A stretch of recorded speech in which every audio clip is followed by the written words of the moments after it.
Так, ребят, насчет неравномерного износа тормозных дисков и свиста колодок, да, бывает. Расскажу одну ситуацию. Вот была она у меня. Вот тут вот на вот этих колодках, да, скобах есть вот эти направляющие. Вот они на этих скобах, да, есть направляющие. Они должны свободно, спокойно ходить. У меня, короче, пошел неровный износ диска, начал его съедать.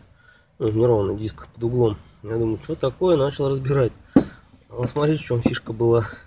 Это вот старая скоба, она сейчас так валяется. Вот, видите, вот эта направляющая ходит.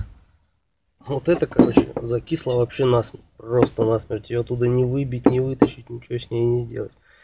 И когда она закисла, то есть цилиндр тормозной у нас работает, вот эта сторона выходит, вот это нет. И колодка идет наперекосяк. Она начинает седать диск там изнутри или снаружи. Вот. У меня седал изнутри. И очень был такой неприятный свист при торможении. Так что проверяйте вот эти направляющие. Каждый раз, когда там что-то делаете, снимайте их. Купите смазку. Я там врать не буду, не помню какая. Вот. Смазку, смазывайте их, чтобы они вот так вот спокойно ходили. Вот так вот, спокойненько.